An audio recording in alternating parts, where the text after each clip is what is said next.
Cylinder में आखिर ये नंबर क्यों होते हैं और क्या आपको पता है कि 15 अगस्त और 26 जनवरी को फहरने वाले झंडे में सबसे बड़ा अंतर क्या होता है? और क्या कभी आपने सोचा है कि आखिर वैलेंटाइन डे 14 फरवरी को ही क्यों मनाया जाए? ऐसे ही दिमाग को चकरा देने वाले रैंडम और इंटरेस्टिंग फैक्ट जानने के लिए आप हमारे एमबी फैक्ट के इस एपिसोड को लास्ट तक जरूर देखें। अगर आपके पास अपने फोन का ओरिजिनल चार्जर है तो आप उसे ध्यान से देखें। उस पर अलग अलग प्रकार के सिंबल देखने को मिलेगा, जैसे होम, वी सिंबल और ऐसे बहुत से।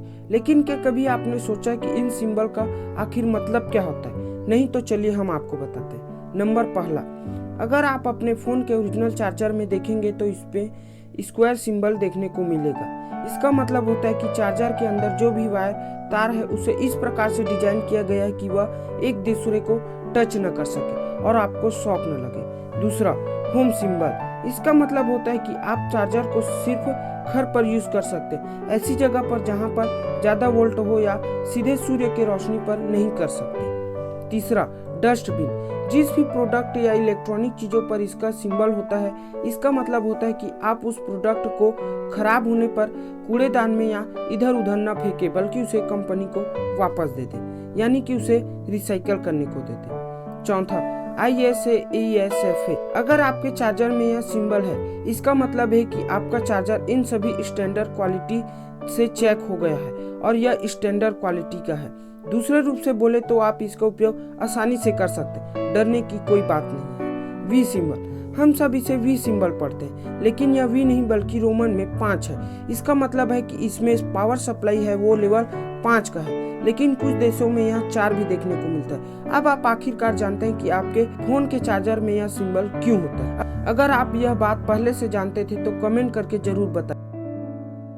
दोस्तों, आप यह तो जानते हैं कि बाइक पर टोल टैक्स नहीं लगाया जाता, लेकिन ऐसा क्यों, जबकि बाकी गाड़ियों में तो लगाया जाता है? तो चलिए जानते हैं। दरअसल टोल टैक्स के द्वारा इकट्ठा पैसों को सड़क के कंस्ट्रक्शन और मेंटेनेंस चार्ज को रिकवर करने के मकसद से की जाती है। अब इसमें टोल भी उसी हिसाब से वसूला जाता है। सड़क पर गाड़ी का वजन जितना ज्यादा होगा, सड़क पर वेयर एंड टेयर भी ज्यादा होगा। बाइक एक हल्की कम वेयर एंड टेयर वाली व्हीकल है और बाइक रोड पे ज्यादा जगह भी नहीं घेरती। इसी वजह से हमारे देश में बाइक पर कोई टैक्स नहीं देना पड़ता।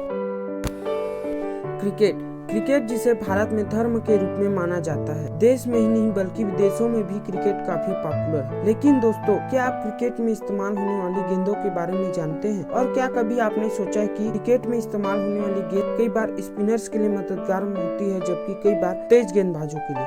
लेकिन ऐसा क्यों? तो चलिए जानते हैं गेंद और गेंद के इतिहास के बारे में। दरअसल वर्तमान में टेस्ट मैचों में 3 प्रकार की गेंदों का इस्तेमाल होता है। इन गेंदों का नाम है कुकाबुरा, ड्यूक और SG। पहला, कुकाबुरा गेंद। कुकाबुरा नाम की एक कंपनी है। इसकी स्थापना 1890 में हुई थी। कुछ 128 वर्षों से भी ज्यादा समय से कुकाबुरा क्रिकेट बॉल्स का निर्माण यह कंपनी कर रही है। इसे नंबर 1 गेंद माना जाता है। इसकी पहली बार इस्तेमाल 1946 से 1947 के बीच किया गया था। यह गेंद मैदान के ऊपर स्विंग होती नजर आती है, इस कारण से यह स्पिनर्स के लिए मददगार होती है। इस गेंद का इस्तेमाल सभी फॉर्मेट में होने लगा है। कुकाबुरा गेंद का इस्तेमाल ऑस्ट्रेलिया, न्यूजीलैंड, पाकिस्तान, श्रीलंका और दक्षिण अफ्रीका देश करती है। दूसरा, ड्यूक बॉल। इस गेंद का इस्तेमाल क्रिकेट की जितनी पुरानी मानी जाती है। इसकी उत्पत्ति 1760 में मानी जाती है। यह हस्त निर्मित होती है। यह फास्ट बॉलरों के लिए मददगार मानी जाती है। इसका उपयोग केवल इंग्लैंड और वेस्ट इंडीज ही देश करती है। तीसरा, SG बॉल्स। इसकी स्थापना 1931 में किया गया था। यह भी हस्त निर्मित होती है और यह स्पिनर्स के लिए मददगार मानी जाती है। इसका उपयोग केवल भारत में ही किया जाता है। तो अब आप आखिरकार जानते हैं कि क्रिकेट में इस्तेमाल होने वाली गेंदों के इतिहास के बारे में। अब दुनिया के सबसे पहले स्मार्ट किचन टेबल से। दोस्तों, इसे मिलोन नाम की एक कंपनी ने तैयार किया है। अमेजिंग बात यह है कि इसमें केवल आप अपने हाथों को इसके ऊपर ले जाते हैं तो यह अपने आप इंडक्शन और ग्राइंडर को ऑटोमेटिक रूप से चालू कर देता है ना? सच में अमेजिंग। दोस्तों, आपने यह गाना तो सुना ही होगा और रील्स भी बनाया होगा, लेकिन इसे गाने वाले फुमन बदायकर के बारे में आप जानते हैं? नहीं तो चलिए हम आपको बताते हैं कि जिनके गाने ने आज दुनिया में तहलका मचा रखा है, उनके जीवन में कितना तहलका मचा हुआ है। दरअसल फुमन बदायकर पश्चिम बंगाल में मूंगफली बेचते हैं और उन्होंने ग्राहकों को आकर्षित करने के लिए काचा बादाम गाना बनाया है। बंगाल में मूंगफली को बादाम कहा जाता है। यही नहीं, उन्होंने बंगाल के मशहूर बउला लोकगीत की धुन पर उन्होंने यह गाना बनाया है। इंडियन टुडे के एक लेख के अनुसार वे बीरपुर जिले के दुबारजपुर ब्लॉक के अंतर्गत आने वाले कुराजपुरी गांव के हैं। उनके परिवार में उनकी पत्नी, 2 बेटे और 1 बेटी है और उनकी आर्थिक स्थिति ठीक नहीं है। भुवन की आवाज आज दुनिया भर में पहुंच चुकी है, लेकिन उनकी माली हालत ठीक नहीं है। भुवन के शब्दों में कहे तो मैं चाहता हूं कि लोगों को मेरे गाने के बारे में पता चले और सरकार मेरे परिवार के रहने के लिए स्थायी व्यवस्था कर दे। मैं उन्हें अच्छा खाना खिलाना चाहता हूं, उनके लिए सुंदर कपड़ों की व्यवस्था करना चाहता हूं। लेकिन विडंबना यह है कि भुवन के गाने पर लोग रील्स बना रहे हैं और व्यूज, लाइक्स और पैसा तो कमा रहे हैं, लेकिन उन्हें इसके बदले कुछ नहीं मिल रहा है। हम सब ये तो जानते हैं कि किसी भी क्रिकेट मैच से पहले उन देशों के राष्ट्रगान को बजाया जाए, लेकिन क्या आप जानते हैं कि वेस्ट इंडीज क्रिकेट टीम के लिए आज तक कभी भी उनके नेशनल एंथम को बजाया ही नहीं गया है। लेकिन ऐसा क्यों? दरअसल वेस्ट इंडीज नाम का कोई देश है ही नहीं, यह अलग अलग कैरिबियन देशों का समूह है। ये एक कारण है कि इसका कोई भी नेशनल एंथम नहीं है। अब आप यह सोच रहे होंगे कि वेस्ट इंडीज के मैच के दौरान तो गाना बजता है, तो मैं आपको बता दूं कि यह सॉन्ग आर्टिस्ट डेविड रूडन के सॉन्ग को लिया गया है। और क्या आप इससे पहले इस बात को जानते थे? कमेंट करके जरूर बताइए। तो आपने Guinness book of world record के बारे में तो सुना ही होगा और उसके बारे में जानते भी होंगे, लेकिन क्या कभी आपने सोचा इसकी शुरुआत कैसे हुई थी? नहीं तो चलिए जानते हैं। दरअसल इसका आइडिया गिनीज ब्रेवरी के मैनेजिंग डायरेक्टर सर हुंग बीवर को आया था। वह उस समय किसी पार्टी में गए हुए थे। वहां पर उनके और उनके दोस्त के बीच एक छोटी सी बहस हो गई कि यूरोप में सबसे तेज उड़ने वाला पक्षी कौन सा है। दोनों ने सारी किताबें छान मारी, लेकिन किसी को भी कुछ नहीं मिला। उस समय उन्होंने सोचा कि एक ऐसी किताब बनाई जाए जिसमें ऐसे सारे फैक्ट का विवरण हो। अब आप आखिरकार जानते हैं कि Guinness book of world record की शुरुआत कैसे हुई थी।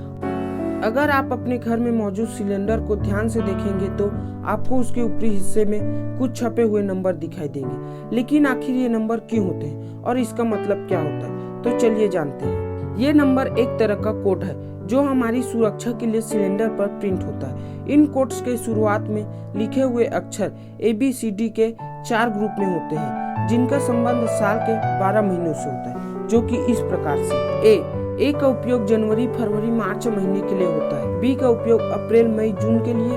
सी का उपयोग जुलाई, अगस्त और सितंबर के लिए, जबकि डी का उपयोग अक्टूबर, नवंबर और दिसंबर के लिए होता है। जिस तरह से खाने पीने के लिए एक्सपायरी डेट होता है, उसी प्रकार से सिलेंडर पर भी एक्सपायरी डेट होता है। अगर आपके सिलेंडर पर लिखा है B21, तो आपका सिलेंडर अप्रैल, मई या जून में 2021 में एक्सपायर होने वाला है। अगर आज हम सुबह जल्दी उठना चाहते हैं तो हम अलार्म लगा देते हैं। इसका आविष्कार सन 1847 में एंटोनी राइडर ने किया था। लेकिन क्या कभी आपने सोचा है कि अलार्म क्लॉक आने से पहले लोग सुबह जल्दी उठने के लिए क्या करते थे? नहीं तो चलिए जानते हैं। दरअसल अलार्म क्लॉक के आने से पहले ब्रिटेन में नौकर अप होते थे, जो बांस के डंडे को अपने कस्टमर की खिड़कियों पर तब तक बजाते थे जब तक वे जाग न जाए। लोगों को उठाना भी उस समय एक नौकरी हुआ करती थी। मिलिए आर्टिस्ट स्टीफन विल्सरी से, जिन्हें एक बार केवल न्यूयॉर्क शहर में हेलीकॉप्टर से घुमाया गया था, वो भी केवल 20 मिनट के लिए। और जब वे हेलीकॉप्टर से नीचे उतरे तो उन्होंने न्यूयॉर्क शहर की हूबहू पेंटिंग बना दी। जब उनसे पूछा गया कि आपने ऐसा कैसे किया, तो उनका जवाब था, मेरे दिमाग के मेमोरी पावर से। है न सच में अमेजिंग? हम हर साल 15 अगस्त और 26 जनवरी को अपना स्वतंत्र दिवस व गणतंत्र दिवस मनाते हैं। इस दिन को देश भर में बड़े ही धूमधाम से मनाया जाता है। जहां हमें 15 अगस्त को आजादी मिली थी, वहीं 26 जनवरी को हमें अपना संविधान मिला था। इसके लिए कई वीर सपूतों ने अपनी जान की बाजी लगाई थी, तब जाकर कहीं भारत दुनिया के सबसे बड़े लोकतांत्रिक देश के रूप में सामने आया। लेकिन क्या आप जानते हैं कि 15 अगस्त को और 26 जनवरी को फहरने वाले झंडे में अंतर होता है? और क्या आप उस अंतर को जानते हैं? नहीं तो हम क्यों हैं? तो चलिए जानते हैं। पहला अंतर, 15 अगस्त यानी स्वतंत्र दिवस वाले दिन राष्ट्रीय ध्वज को ऊपर खींचा जाता है और फिर फहराया जाता है। दरअसल जिस दिन भारत को आजादी मिली थी, उस दिन ब्रिटिश गवर्नमेंट ने अपना झंडा उतारकर भारत के तिरंगे को ऊपर चढ़ाया था।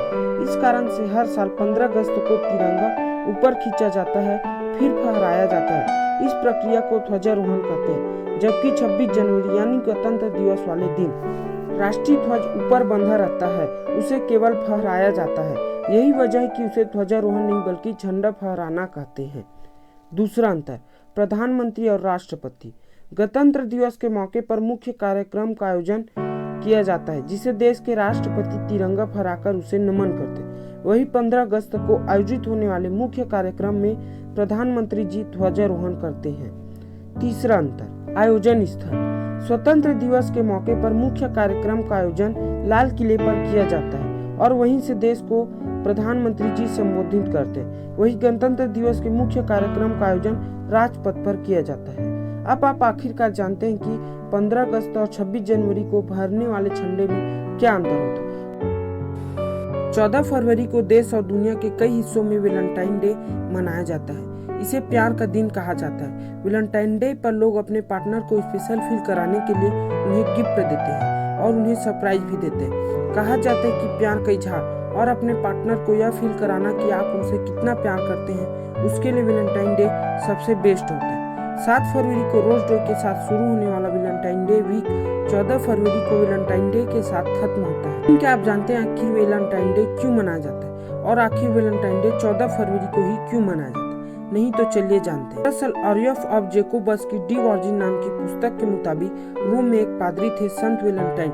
वे दुनिया में प्यार को बढ़ावा देने में मान्यता रखते थे। उनके लिए प्रेम में ही जीवन था। लेकिन इसी शहर में एक राजा कॉल्डियस को उनकी बात पसंद नहीं थी। राजा को लगता था कि प्रेम और विवाह से पुरुषों की बुद्धि और शक्ति दोनों ही खत्म होती। इसी वजह से उसके राज्य में सैनिक और अधिकारी शादी नहीं कर सकते थे। हालांकि संत वैलेंटाइन ने राजा कॉल्टियस की आदेश का विरोध किया और रोम के लोगों को प्यार और विवाह के लिए प्रेरित किया।